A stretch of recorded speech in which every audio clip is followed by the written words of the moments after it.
அந்த தருணம், அந்த நொடி, அந்த பாக்கியம் இப்பொழுது நமக்கெல்லாம் கிட்டி இருக்கிறது. 3 முறை இப்பொழுது வைகை ஆற்றிலே கள்ளழகர் பெருமான தங்க குதிரை வாகனத்திலே சுற்றி வருவார். அந்த காட்சியை தரிசித்துக் கொண்டிருக்கிறோம். பெண்கள் எல்லோரும் கைகளிலே தீபம் ஏந்தி இனி வரும் நாளெல்லாம் எல்லோருக்கும் ஒளிமயமாக அமைய வேண்டும் பெருமானே உன்னுடைய அருளாலே என்று அவனுடைய தாளை வணங்கி கொண்டிருக்கக்கூடிய காட்சியையும் நாம் பார்க்கின்றோம். மிக அழகாக நான் இருக்கிறேன் உன்னை காப்பாற்ற, உனக்கென்ன கவலை, பகவத்கீதையிலே பெருமான் உபதேசித்திருப்பாரே மா சுச என்று. அப்படி என்றால் கவலையை விடு, என்னிடம் சரணாகதி செய் என்று சொல்லுவார். அதே போல என்னை பார்ப்பதற்கும் என்னை தரிசிப்பதற்கும் என்னை உபசரிப்பதற்கும் இத்தனை லட்சம் மக்கள் வந்திருக்கிறார்களே, கோடிக்கணக்கான உயிரினங்கள் இருக்கக்கூடிய இந்த பூலோகத்தை, இந்த பிரபஞ்சத்தையே பரிபாலனம் செய்து கொண்டிருக்கக்கூடிய நான் உங்களையெல்லாம் காக்க மாட்டேனா என்று அபயஹஸ்தத்தோடு இப்பொழுது கள்ளழகர் பெருமான் வைகை ஆற்றிலே கம்பீரமாக தங்க குதிரை வாகனத்தில் வரக்கூடிய அந்த அற்புத காட்சியை கண்டு கொண்டிருக்கின்றோம். எவ்வளவு ஸ்ரீபாத தாங்கிகள் இருக்கிறார்கள் பாருங்கள். ஸ்ரீபாதம் என்று சொன்னால், ஸ்ரீ என்றால் பெருமான், அவனுடைய பாதம் தாங்கக்கூடியவர்களுக்கு ஸ்ரீபாத தாங்கி என்று திருப்பெயர் சொல்லப்படுகிறது வைஷ்ணவத்திலே. எத்தனை அற்புதமான அழகான பெயர் பாருங்கள். நம்முடைய வீட்டில் இருக்கக்கூடிய சின்ன குழந்தைகளுடைய பாதத்தை எடுத்து நாம் கைகளிலே பார்த்தால் அவ்வளவு ஒரு திவ்யமாக இருக்கும், நமக்கு மைசில் இருக்கும். அந்த குழந்தையினுடைய மனதை கொண்ட இறைவன் இப்பொழுது கள்ளழகர் வேடம் பூண்டு கள்ளழகர் வடிவம் கொண்டு நம்மிடையே வந்திருக்கிறார் என்று சொன்னால், அந்த திருமாலினுடைய பாதத்தை தாங்குகிறார்கள் என்றால் அவர்கள் எல்லாம் எவ்வளவு புண்ணியம் செய்தவர்கள். இந்த அற்புத காட்சியை காணும் நாம் எல்லோருமே புண்ணியம் செய்தவர்கள் தான். எல்லோருக்கும் எல்லா நலமும் கிடைக்கும். இன்னும் தொடர்ந்து தரிசிப்போம். ஆன்மீகம் நமக்கு சொல்லுகிறது, தூய்மையாக இருப்பது என்று சொன்னால் என்ன அர்த்தம் என்றால், மனதிலே எந்த விதமான கல்விஷங்களும் இல்லாமல், தீய எண்ணங்கள் இல்லாமல், துரோக எண்ணங்கள் இல்லாமல், நிர்மலமான ஒரு நீர்நிலையை போல, நிர்மலமான ஒரு சுத்த இடத்தை போல மனம் இருந்தால், வேண்டுதல்கள் வைத்தாலும் பரவாயில்லை, வேண்டுதல்கள் இல்லை என்றாலும் பரவாயில்லை, எதிரான சிந்தனைகள் இல்லாத தூய மனதிலே இறைவன் எழுந்தருளுவான் என்பதுதான். நம்ம பெருமாளுக்கு வைக்கக்கூடிய அந்த நைவேத்தியங்கள்ல ரொம்ப முக்கியமான ஒன்று வெண்ணெய் தான். அதற்கு நவநீதம் அப்படின்னு பேரு. வெண்ணெய் திரண்டு வருவது அப்படின்னு சொல்லுவோம் இல்லையா. பால் தயிராகி தயிரிலே இருந்து வெண்ணெய் எடுத்து அதனை நெய்யாக காய்ச்சுவார்கள் இல்லையா.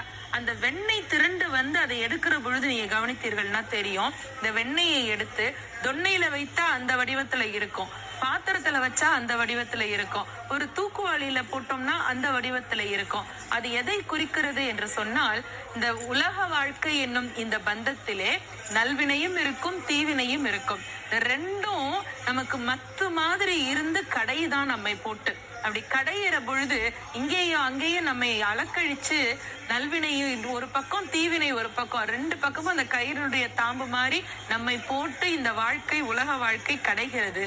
கடைய நம்ம நிறைய பேர் நினைப்போம், சோதனைகளாக செய்கிறாயே பெருமாளே, எனக்கு ஏன் இவ்வளவு கஷ்டம் கொடுக்கற அப்படின்னு. கஷ்டம் எவ்வளவோ துன்பங்கள் வந்தாலும் கூட அதிலே இருந்து நம்மை பக்குவப்படுத்தி எழுந்தோம் என்று சொன்னால், எப்படி அந்த நவநீதம் வருகிறதோ அது போல தூய்மையான உள்ளத்தோடு நாம் நம்மை உருவேற்றிக் கொள்வதற்கு இந்த உலக வாழ்க்கை, இந்த கர்மா நமக்கு பயன்படுகிறதாம். அப்படி வந்த அந்த நவநீதத்தை பெருமாள் நனமுகந்து ஏற்றுக்கொள்ளுகிறார். இதுதான் புராணங்கள் சொல்லக்கூடிய உள்ளர்த்தம். ஏதோ ஸ்ரீகிருஷ்ணர் போய் உரியில இருக்கக்கூடிய வெண்ணையெல்லாம் எடுத்து சாப்பிடுறாரு அப்படின்னா அவருக்கு பிரீத்தமான ஒன்று, அவருக்கு பிரியமான ஒன்று நம்முடைய மனதில் எழும்பக்கூடிய இந்த பக்தி பிரவாகம் தான். அது தூய்மையாக இருக்க வேண்டும் என்பதற்காகத்தான் உருவகமாக வெண்ணெயோடு ஒப்பிட்டு அதை சொல்லுவது உண்டு. சரி, ஆனால் இங்கே பாத்தீங்கன்னா லட்சக்கணக்கான மக்கள் குழுமி இருக்கிறார்கள். ஒவ்வொருத்தர் மனதிலேயும் ஒவ்வொரு வேண்டுதல் இருக்கும். ஒருத்தர் பெருமாள் கிட்ட எனக்கு நல்ல வேலையை கொடுன்னு கேட்பாங்க. ஒரு அம்மா எங்க வீட்டு பிள்ளைகளுக்கு நல்ல விதமா திருமணம் நடக்கணும்னு கேட்பாங்க. ஒருத்தர் தொழில் நல்லா விருத்தி ஆகணும்னு கேட்பாரு. இன்னொரு ஆளு எனக்கு உடல் நலம் நல்லா இருக்கணும் அப்படின்னு இன்னொரு மனிதர் விண்ணப்பம் வைப்பார். பல பல பல பல விதமான விண்ணப்பங்கள், வேண்டுதல்கள் பெருமாளுடைய அந்த திருவடிகள்ல இன்னைக்கு சேர்ப்பிக்கப்படும். அழகா அந்த தங்க குதிரை வாகனத்தினுடைய அந்த முன்னங்கால்கள் அப்படி எழுந்து நிற்கிறத ரொம்ப கிட்டக்க காமிக்கிறாங்க. ரொம்ப அற்புதமாக இருக்கிறது. இப்படி பல வேண்டுதல்கள் இன்னைக்கு ஒரு இடத்துல சங்கமம் ஆகிறது.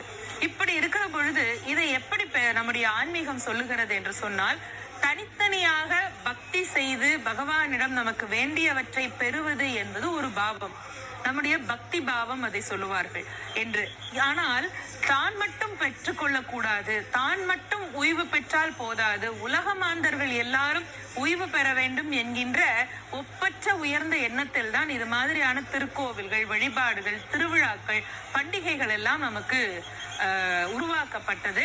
இதோ அழகாக தோளுக்கினியான் என்று சொல்லுவோம் இல்லையா, இந்த வைஷ்ணவத்துல இந்த வார்த்தைகள் ரொம்ப அற்புதமாக இருக்கும்.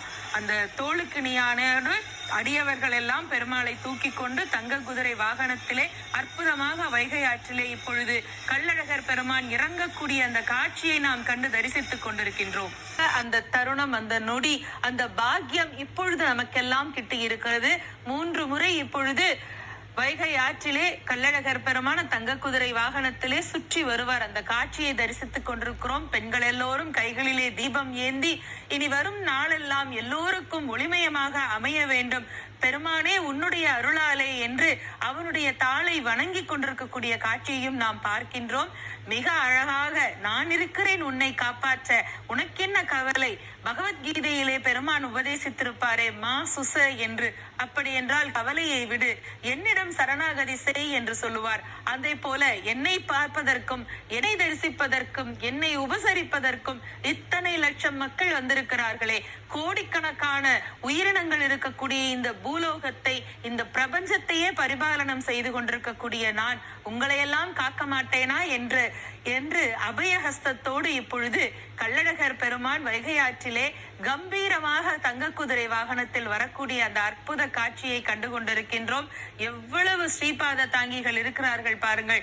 ஸ்ரீ பாதம் என்று சொன்னால், ஸ்ரீ என்றால் பெருமான், அவருடைய பாதம் தாங்கக்கூடியவர்களுக்கு ஸ்ரீபாத தாங்கி என்று திருப்பெயர் சொல்லப்படுகிறது வைஷ்ணவத்திலே. எத்தனை அற்புதமான அழகான பெயர் பாருங்கள். நம்முடைய வீட்டில் இருக்கக்கூடிய சின்ன குழந்தைகளுடைய பாதத்தை எடுத்து நாம் கைகளிலே பார்த்தால் அவ்வளவு ஒரு திவ்யமாக இருக்கும், நமக்கு மைசில் இருக்கும்.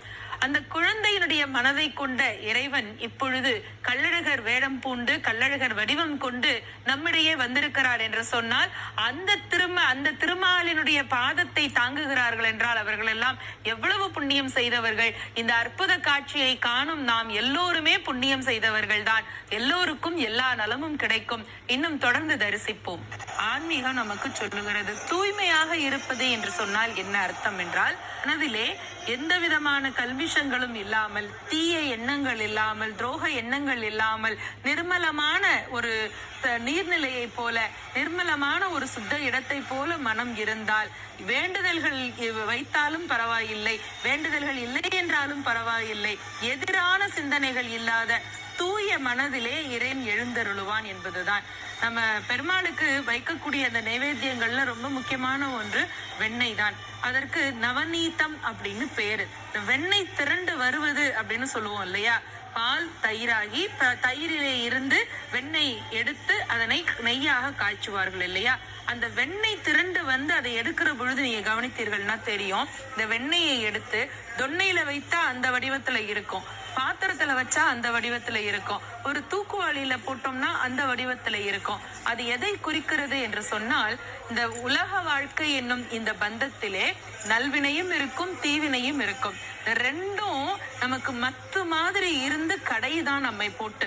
அப்படி கடையிற பொழுது இங்கேயும் அங்கேயும் நம்மை அலக்கழிச்சு, நல்வினையும் ஒரு பக்கம் தீவினை ஒரு பக்கம், 2 பக்கமும் அந்த கயிறுடைய தாம்பு மாதிரி நம்மை போட்டு இந்த வாழ்க்கை, உலக வாழ்க்கை கடைகிறது.